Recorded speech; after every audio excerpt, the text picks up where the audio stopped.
Shalom, bersama saya Pastor Iskandar Dahi di Batam. Batam, bagi Allah tidak ada yang mustahil. Jangan lupa untuk subscribe dan berikan komennya. God bless. Puji Tuhan, hari ini hari Selasa 23 Juni 2020 saya kembali boleh bertemu dengan sahabat. Walaupun sepanjang hari kemarin atau satu hari kemarin saya tidak mengadakan aktivitas YouTube saya, dan mungkin sebagian besar sahabat sudah tahu saya sedang mengalami duka.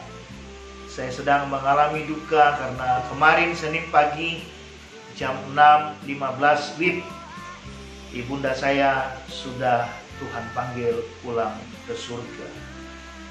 Ketika peristiwa itu terjadi dan di tengah-tengah kesibukan, kesedihan dan seterusnya, maka saya baru hari ini bisa datang menyapa kita sekaliannya. Berkenaan dengan peristiwa duka yang sedang saya alami, maka saya mengambil sebuah tema buat kita pada malam hari ini, yaitu kekekalan. Ya, kita mau berbicara tentang kekekalan. Ketika orang yang kita cintai meninggalkan kita, maka secara manusia daging kita pasti sedih, kita pasti berduka. Lebih-lebih apa yang saya alami. Singkat saya katakan, mama saya sakit sejak sebulan yang lalu. Dan dia sudah dioperasi secara tindakan medis, ERC, tentang batu empedunya. Tapi kemudian dia harus kembali masuk di ruang tindakan medis atau operasi karena batu empedunya harus dilihat berkurang atau bertambah besar. Karena jika tidak, maka ada dua kemungkinan yang diambil. Yang pertama adalah operasi dengan kemungkinan hidup hanya 25%. Dan yang kedua, dibiarkan dalam tanda petik, artinya mengkonsumsi obat-obatan sampai sejauh mana mama saya boleh bertahan.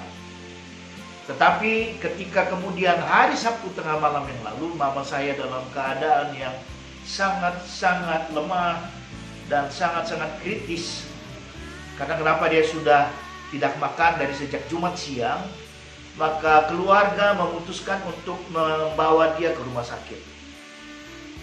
Nah, ketika proses rawat inapnya berlangsung, kemudian kita juga harus taat kepada pemerintah, kita harus ikut protap kesehatan, dan setiap pasien harus mengikuti rapid test. Rapid test, mama saya ternyata dia reaktif. Oleh karena itu dia harus masuk isolasi. Lalu segera dibuat tindakan swab, namun hasilnya baru bisa ketahuan 7-14 hari kemudian.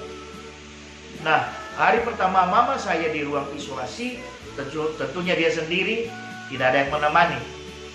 Sampai pagi-pagi pukul 6.15 WIB hari Senin. Lalu mama saya diantar ataupun diberitahukan kepada keluarga sudah meninggal dunia. Dan yang membuat kami semua bersedih, hati kami teriris, oleh karena posisi keadaan mama saya waktu itu dalam reaktif pada saat rapid test, maka dia harus segera dikuburkan. Hanya diberi waktu 4 jam saja untuk menguburkan mama saya. Coba bayangkan sahabat, bagaimana puntang-pantingnya keluarga kami yang ada di Medan, ya, mengurus segala sesuatu. Bahkan foto jenazah mama saya, itu para medis yang mengambilnya sebelum dimasukkan ke dalam peti. Coba 4 jam, hanya diberi waktu 4 jam. Dan ketika kemudian peristiwa itu terjadi, lalu ada sebuah penghiburan yang datang kepada saya lewat istri saya. Istri saya mendapat sebuah forward pesan atas duka yang sedang kami alami. Bukan perkara atau bukan soal berapa banyak orang yang mengantar kita kepada peristirahatan yang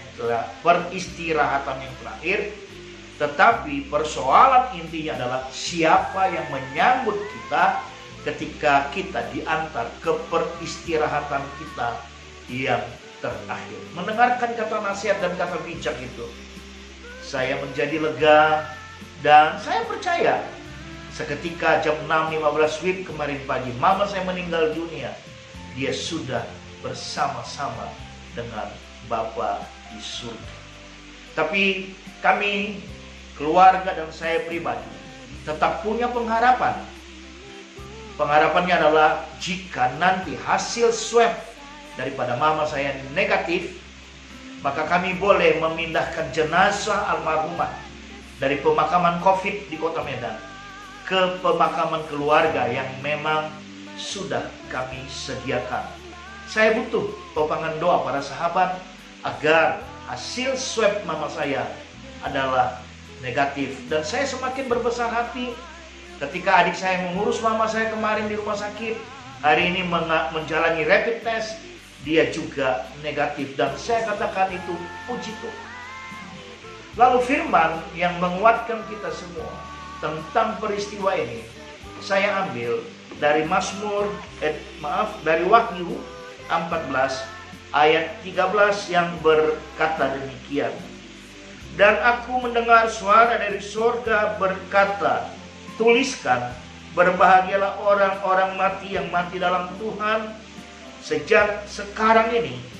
Sungguh, kata Roh, supaya mereka boleh beristirahat dari jerih lelah mereka, karena segala perbuatan mereka menyertai mereka. Jadi inti untuk menuju kekekalan bukan persoalan kematian. Inti menuju kepada kekekalan adalah ketika kita hidup, bagaimana kita hidup. Karena pada akhirnya setiap manusia pasti mati. Tapi ayat ini mencatat, berbahagialah orang-orang mati yang mati di dalam Tuhan. Artinya dia mati di dalam Tuhan sebelum dia tiba pada matinya. Dia benar-benar orang-orang yang hidup di dalam Tuhan. Mari sahabat, kita pastikan bahwasanya kita benar-benar hidup di dalam Tuhan. Kita benar-benar merupakan gereja, orang percaya yang benar-benar hidup di dalam firman Tuhan. Sehingga ketika kita pun mati, apapun caranya, dimanapun, maka kita tidak perlu menjadi sibuk. Karena ketika kita sudah mati, kita pun tidak tahu siapa yang mengantar kita ke pemakaman. Kami tetap bersyukur karena pada akhirnya kemarin kira-kira pukul 10 mama kami boleh diantar oleh anak, menantu dan para cucunya. Walaupun tidak lengkap seperti kami, masih ada di Batam. Dan besok saya baru ke Medan. Karena hari ini saya tidak bisa mendapatkan tiket yang layak menurut ekonomi saya. Baru besok saya bisa berangkat ke Medan. Nah, mati di dalam Tuhan, kita berbahagia orang yang mati di dalam Tuhan.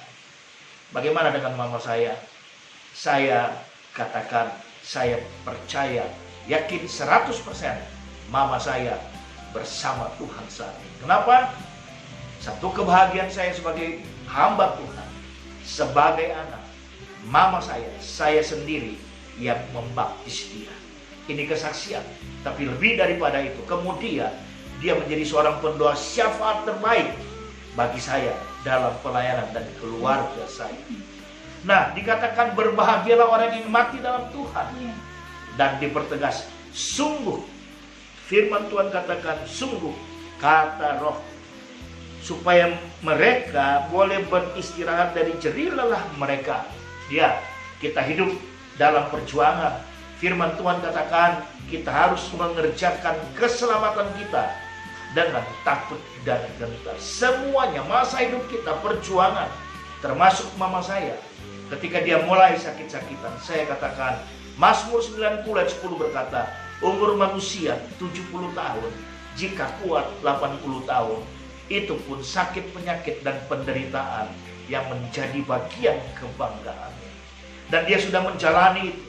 Dan dia tetap berkata, Tuhan Yesus baik. Bahkan ada yang aneh menurut saya ketika keluarga saya di Batam, di Medan bercerita. Tengah malam hari Sabtu ketika dia dibawa ke rumah sakit, dia salamin satu-satu yang ada di dalam rumah. Anaknya, menantunya, cucunya, dia salamin satu-satu. sebelum dia naik ke mobil dan dibawa ke rumah sakit. Sehingga kemudian dikatakan karena segala perbuatan mereka menyertai mereka. Segala perbuatan kita menyertai kita. Ketika perbuatan kita di dalam Tuhan, maka ketika kita mati, kita adalah orang yang berbahagia. Kita ada di dalam Tuhan. Sebelum saya akhiri, sekali lagi saya meminta topangan doa dari kita semuanya. Besok saya berangkat ke Medan dan mari kita doakan bersama hasil swab daripada mama almarhumah saya. Semoga kiranya negatif, sehingga kami kembali boleh bersuka cita. Boleh memindahkan jenazah almarhumah mama saya ke pemakaman keluarga yang sudah kami sediakan. Sampai di sini sahabat, biarlah semuanya kita boleh bersuka cita. God bless